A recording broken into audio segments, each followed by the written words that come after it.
كسر واتان دولة لو بحي لجسوا جاري حبيت عاوة ضلك يا عالمك ونقل قادم دولة حق فلوي كهوري محمود وبر بوخ.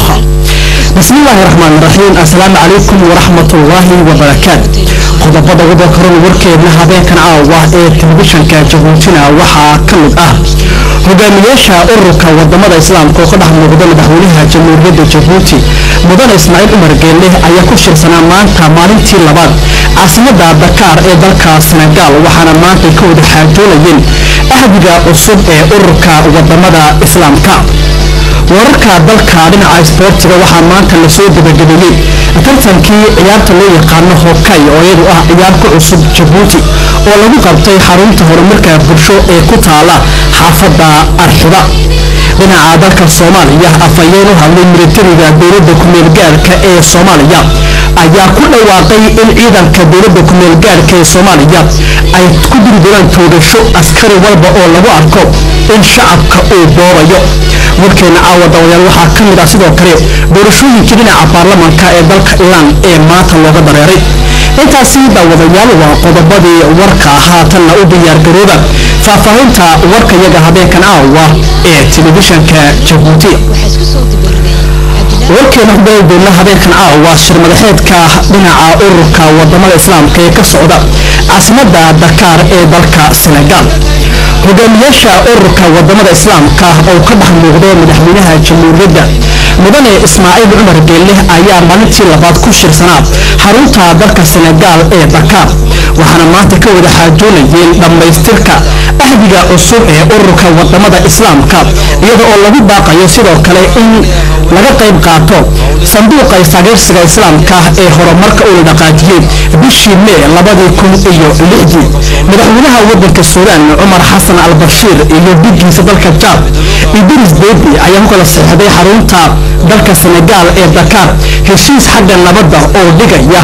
in la joojiyo xabadda iyo in labada dhinac ay ka fogaadaan maalgelinta jabhada ku kacsan labada dhinac Chad iyo Suudaan. xoghayaha guud ee qaramada Midoobay Ban Ki-moon iyo hogaamiyaasha ururka wadamada islaamka ayaa shalay ku baaqay in Israa'iil iyo Falastiin xabadda ay joojiyaan. madaxweynaha dalka Falastiiniinta Maxamuud Cabbaas ayaa isaguna wax ku tilmaamay isirsifayn waxa Israa'iil ay ka wado Qudusta bari. madaxweynaha waddanka Senegal Abdullahi Wade oo shalay loo diiday guddoomiyenimada wareegta ee ururka wadamada islaamka oo isagu hay'aduna 3 sano soo socota ayaa waxa isagu ku baaqay Israa'iil iyo Falastiin in xabadda la joojiyo. shir madaxeedkaasi waxaa maanta lagu soo gumaameeyay heshiis ahdiya oo lagu soo dabeeqeynayo colaadda u dhaxaysa labada dal ee Chad iyo Suudaan. waxaa qalinka ku kala duubtay sida madaxweynaha dalka Chad Idris Deby iyo madaxweynaha xukuumadda dalka Suudaan Umar Xasan al-Bashir oo isku gacan qaaday tixgelinta heshiiskaasi.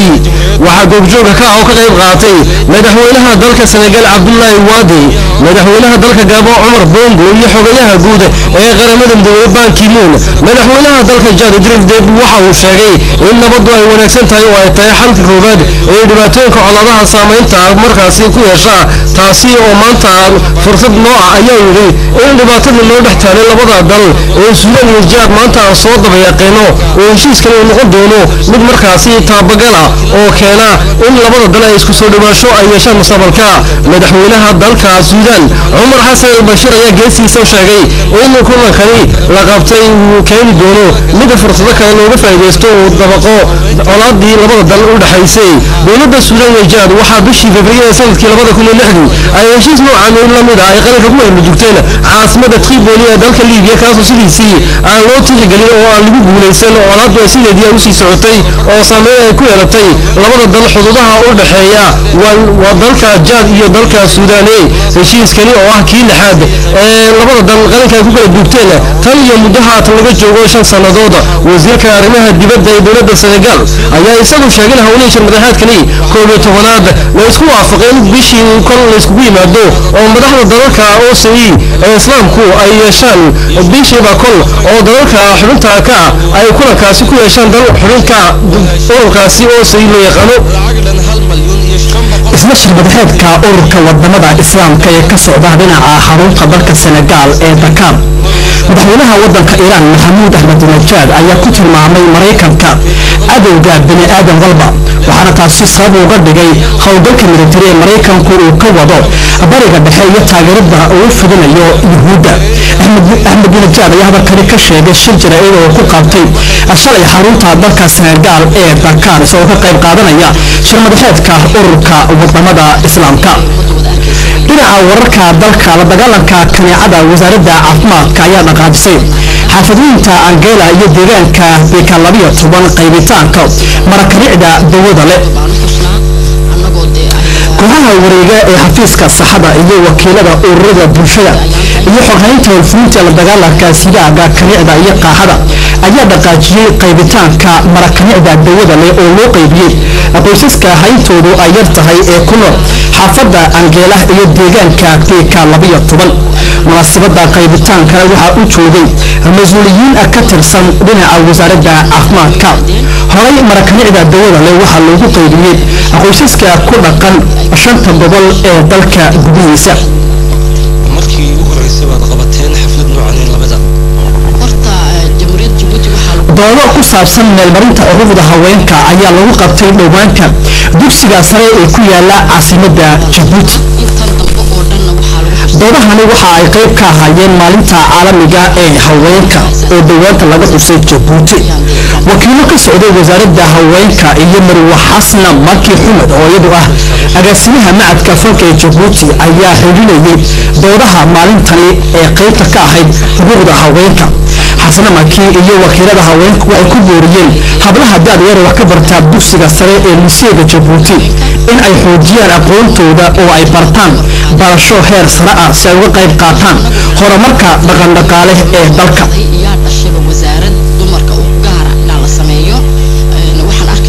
iyadoo qayb ka tahay nidaamka dib u habeynta waxbarashada aqoon kororsiyo wada xaajood ah oo ku aadan kor u qaadida tayada waxbarashada dugsiyada ayaa dhawaanta lagu qabtay gobolada Dakhil iyo Cali Sabiix ee ku yaala koonfurta dalka. aqoon kororsiyadani waxaa lagala kaashaday qabanqaabadooda mashruuca gargaar ee wakaaladda Mareykanka ee USAID waxaana aqoon kororsigani ku kulmay macallimiin mas'uuliyiinta dhinaca waxbarashada waalidiinta iyo weliba maamulayaasha dhinaca maamulka golaha maamul ee Dakhil iyo Cali Sabiix. waxaana laga hadlayay wanaajinta tayada waxbarashada asaasiga ah ee ubadka. mid ka mid ah ka qaybgalayaashii aqoon kororsigani oo isagoo ah kormeero waxbarasho ayaa looga warramay aqoon kororsigaasi qaabkii uu dhacay.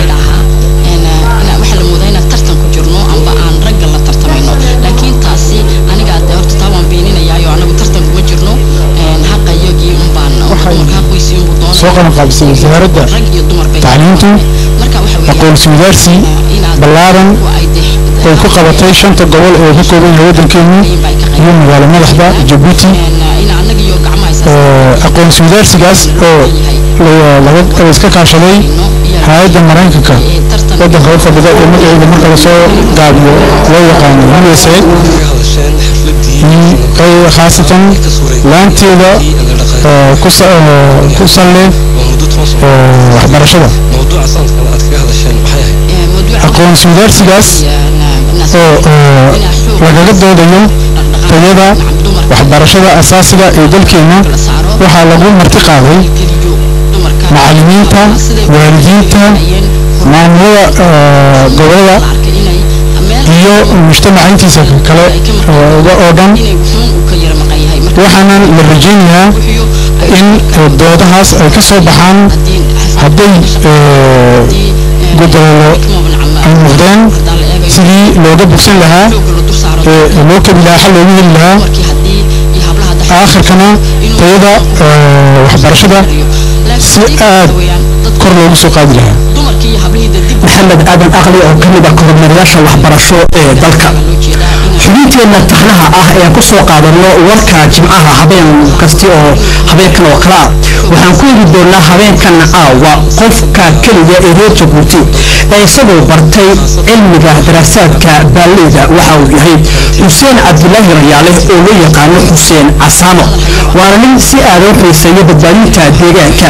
Xuseen Casaamo oo dhawaanta la kulantay koox ka tirsan telefishinka Djibouti waxa uu sharxay hawsha uu wado.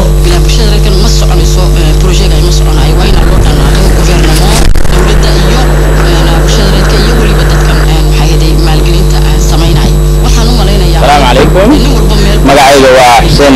Cabdilaahi Rayaale kuma gacdeer Xuseen Casaamo in waxaan ahay la taliyaha wasiirka guriyeenta iyo deegaanka shaqadeydana waxa weeye aan sida toos ah uga shaqeeyo oo ku sallo badbaadada deegaanka waxa weeyaan afka Faransiiska waxa lagu yiraahdo ornithologue in marka Soomaali loo bedelo wuxuu noqonayaa daraasaadka shimbiraha marka shimbiraha daraasaadkoodu ma aha in quruxdooda iyo sintay noocyada la darso laakiin waxa weeyaan deegaanka caafimaadkiisa ayaa laga darsaa halkan aan joogno waa xafiiskaygii wasaaradda deegaanka xafiiskaygii waxaan tusay aragteen in imikana waxaan tagi doonaa Teeraanka meelaha ugu dhow ee magaalada Djibouti aan ka shaqeyno in kala socono shimbiraha halkaas oo ah Haramuus in dalkana waan iska soo bedeli doonaa dalkan waa dalkii xafiiska markii Teeraanka ayaan soo qaadan doonaa halka ay lahayd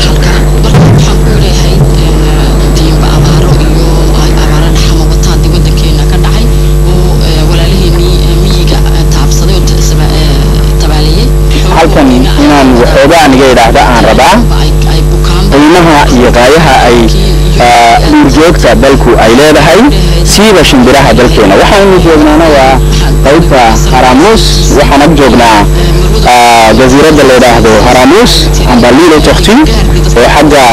galbeed bariga naga xigta imika goordona waan tagi doonaa in waxaan si kooban oo ma aragtay aan iskugu day doonaa inaan nii sheego khaasatan inta ay leeg tahay khayraadka ku salaysan shimbiraha ee dalkeena marka la soo qaato bal imsaha nooc amba imsa nuunadood amba imsa space baa wadankeena laga helaa haddii la yiraahdo waxay imkaan maanta sanadka aan joogno 2008 waxa ilaa maanta aan ognahay oo laga helaa dalkeena 362 oo shimbiro waa wax aad u fara badan marka bal maxaa kamid ah si toos ah hadaan imika ay aan u eegno kuwa halkan garabkeena jooga inta maxaydaanay laga bilaabo guriga madaxweynaha ilaa maalayada marka tira ahaan la eego imsaxad space imsanu ayaa ku nool oo laga helaayo shimbiraha dalkeena intaas 360 space aan sheegay 200 baa laga arkay waayo shimbiruhu waxay ka mid yihiin waxyaabaha laga ogaado caafimaadka deegaanka sidaa daraadeed si aan ula socono tiradooda iyo noocyada ku soo biiray iyo noocyada jiray ay jirin waxaan isticmaalaa alaabta halkan aan sito tan waxa la yiraahdo telescope waayo isha oo quraata kuma arki karaysa shimbiraha way fog yihiin tan waa jumel marka labadan alabeed waxay nii fursad geliyaan inaan heedaanay si toos ah u arko oon garto labada shimbirood ee ag jooga laba nooc oo kala duwan inay yihiin marka waxaan jeclaa inay dad kale oo fara badan ay yimaadaan oo darsaan aniguna diyaarayaan wahay inaan wixii khibrad aan leeyahay aan u tabiyo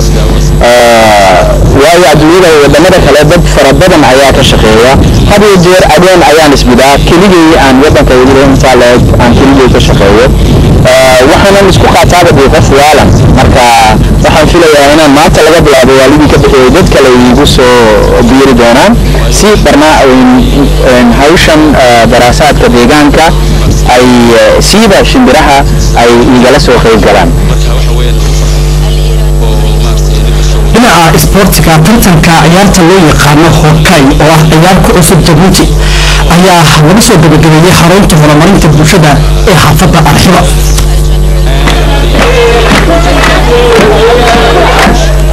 tartankani waxaa hormuud ka ahaa wasaaradda dhalinta iyo ciyaaraha ee Djibouti iyo guddiga maareynta ee xarunta horumarka bulsho ee xaafadda Arxiba oo kala kaashatay wakiil ka socday hawsha dalka Swiisa tartankani hockey oo ah mid ku cusub Djibouti ayaa waxa ka qayb qaatay 8 kooxood oo dhalinyaro ah oo ka socday Arxiba iyo Tajoora waxaana u joogay tartankaasi hockey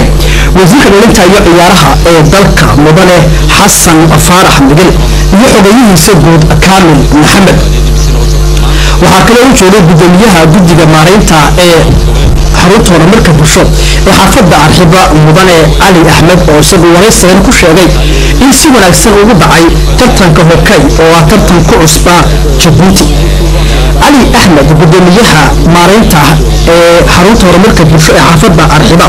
waxa uu sheegay tartankani inuu si weyn u dhacay waxaana intaas uu ku daray inay ku rajo weeyeen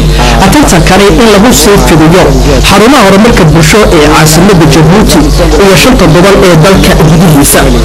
Geestiisa wasiirka dhalinta iyo ciyaaraha ee dalka mudane Xasan Farax Migil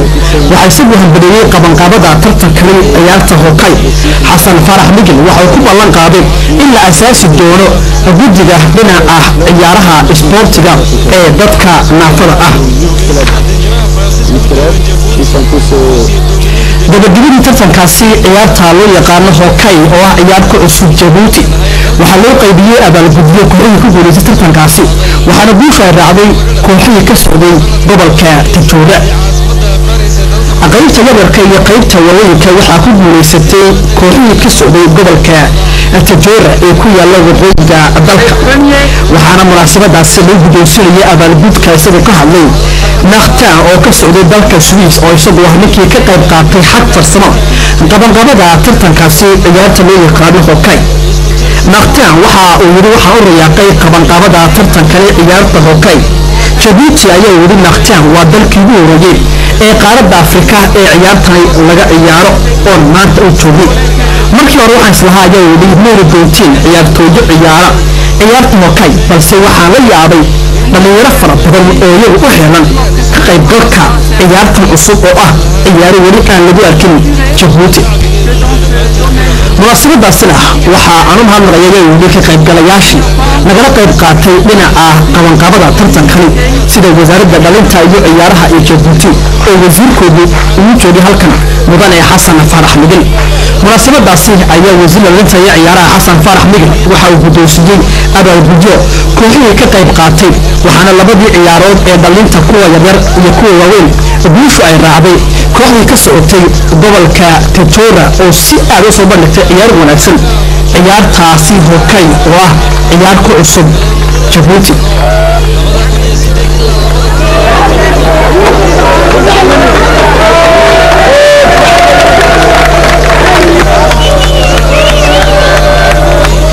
dhinaca dalka Soomaaliya afayeenka militariga dowladda ku meel gaarka ee Soomaaliya gaashaano sare Cabdulqaadir Macalin Nuur ayaa maanta markii ugu horeysay ku dhawaaqay in toogasho lagu dili doono askari walba oo ka tirsan ciidanka Soomaaliya oo loo arko in uu boobayo ama dhibaato ugu geysto shacabka Soomaaliya. gaashaano sare Cabdulqaadir Macalin Nuur ayaa hadalkani waxa uu ka jeediyay wareysi khaas ah oo siiyay idaacadda BBC-da maanta. hadalka afayeenka militariga ee dowladda ku meel gaarka ee Soomaaliya ayaa ku soo beegmay kadib markii dhawaanta la dareemay ammaan darro ka jirta caasimadda Muqdisho ee dalka Soomaaliya oo ay qayb weyn ku leeyihiin ciidanka dowladda federaalka ee Soomaaliya waxaana taasi soo shaabaxday markii la arkay niman sita diniska ciidanka dowladda ku meel gaarka ee Soomaaliya oo shacabka dhibaateynaya. isla wararka Soomaaliya ergeyga gaarka ugu qaabilsan qaramada midoobay arrimaha dalka Soomaaliya Axmed Uuld Cabdullah ayaa ku dhawaaqay inuu ka sameeyo dhexdhexaadin dowladda ku meel gaarka ee Soomaaliya iyo mucaaradka ku wacsan. ergeyga gaarka qaramada midoobay ugu qaabilsan dhinaca arrimaha Soomaaliya Uuld Cabdullah ayaa dhawaanta wax ku maray booqasho wadamo ku yaala geeska Afrika waxaana ku sheegay caasimadda Nairobi ee dalka Kenya inuu soo dhaweynayo dib u heshiisiinta qaran ee ku baaqday xukuumadda ra'iisul wasaare Nuur Cadde. dalka Ciraaq qowmiyadda Kiristaanka ee ku nool waqooyiga waddankaasi Ciraaq ayaa ku sugan argagax kadib markii la dilay mid ka mid ah mas'uuliyiinta Kiristaanka waqooyiga Ciraaq. naxdin iyo walaac ayaa la soo gudboonaaday dadka Iraaqiyiinta ee Kiristaanka ee ku dhaqan waddankaasi Ciraaq kolkii uu haligmay mas'uul ka tirsanaa masiixiyiinta kaniisadda ku taala magaalada Mosul ee waqooyiga waddankaasi. waxay ku kulmeen munaasabada lagu xawaalayay meydka masiixiga magaciisu ahaa Farash Raaxi oo isaga dhaawac loogu geystay magaalada Mosul 29 bishii Febraayo weerar ay ku soo qaadeen koox beesneed isagoo u geeriyooday dhaawacii saameynta uu ku yeeshay dhammaan goobaha ama kaniisadaha ay ku kulmaan dadka masiixiyiinta ee aaminsan diintaasi ay ayaa baroordiiq muujinayay wadaadkaasi kaatoliga iyagoo qabtay xaflado kulamo ah oo walaac baan ay ka muujinayeen dhibaatada la soo gudbanaatay dadkaasi oo iyagu ku labisnaa masiixiyiinta dhar madow oo labis madow ay soo gashadeen sidii baroordiiq loogu muujin lahaa wadaadka iyagoo ka haligmay Faresh Rahu oo daadiisu ahayd 65 sano isagoo lagu dilay weerar lagu geystay magaalada Mosul dhaawacii ayaana uu dhintay wadaadada masiixiyiinta ee ku sugan dalka Syria gaar ahaan wadaadada jooga makanisada Mosul ayaa hadallo khudbada waxa ay ka soo jeediyeen dilka loo geystay Faresh Rahu oo isagoo nin taariikhi ku lahaa makanisadaha ku yaala wadanka Syria 800 kun oo qof oo haysta diinta masiixiga ayaa ku dhaqanay dalka Iraq tiradaasi oo hoos u dhacday tan iyo sanadkii 2003 markii Mareykanku uu ku soo qaaday weerarkii xoogganaa ee uu ka geystay dalka Iraq taasi ayaa keentay hoos u dhac ku yimid wararka kale ee caalamka waxaa ka mid ah dalka Iran oo maanta looga dareeray doorashooyinka xagga baarlamaanka oo loogu baaqay codkooda inay dhiibtaan in ka badan 40 malyan oo qof hogaamiyaha sare ee wadanka Iran Ayatollah Ali Khamenei ayaa ugu baaqay ummadda reer Iran in codkooda ay si xooga u dhiibtaan uga qayb qaataan hogaamiyaasha wadamada midowga Yurub ayaa xalay meel mariyay mashruuca midowga wadamada kulaala badda Mediterranean mashruucani ayaa ah mid ay wadato dowladda Faransiiska oo doonaysa inay si xoojiso iskaashiga midowga Yurub iyo wadamada kale ee kulaala badda Mediterranean ra'iisul wasaaraha wadanka Slovenia Janez Janša oo dalkiisu hayo guddoomiyenimada wareegta ee midowga Yurub ayaa waxa uu sheegay in madaxda midowga Yurub oo ku shirsanaa xalay ilaa iyo maanta caasimadda Brussels ee dalka Belgium in ay taageereen mashruuca midowga wadamada kulaala badda Mediterranean warkaasi iyo warar kale oo caalamka booq aynu faalayo dalka Iran waxaa si weyn looga qayb qaatay codbixinta dib loogu cusboonaysiinayo kalsoonida xubnaha golaha baarlamaanka ee wadankaasi uu leeyahay in ka badan 44 malyan oo qof ayaa iyagoo codkooda ka dhiibtay goobaha xafiisyada codbixinta ee wadankaasi ku yaala natiijada codbixintaani ayaa shaaca laga qaadi doonaa 20ka bishan Maars taasi oo si wanaagsan guud ahaan uga dhacday dalka Iran guud ahaantii waxaana loo muujinayaa in dib loo soo cusboonaysiiyo kalsoonida xildhibaanada golaha baarlamaanka ee wadankaasi dalka Algeria afduub ayaa weli loogu haystaa labada qof ee dalxiisayaasha ahayd ee u dhashay dalka Autriche koox hubaysnayd oo xidhiidh la leh ururka Al-Qaeda ayaa iyagu ku hanjabay in labadaasi ay qudha kaga goyn doonaan haddii ilaa maalinta xadda la sii deyn waayo dadka maxaabiis ahaan loogu haysto xabsiyo ku yaala dalalka Algeria iyo Tunisia dowladda dalka Algeria ayaa arrinkaasi gaashaanka ku jiiday oo dibna qayaxana ka muujisay in la sii deyn doonin dadka maxaabiis ahaan loogu haysto jarajada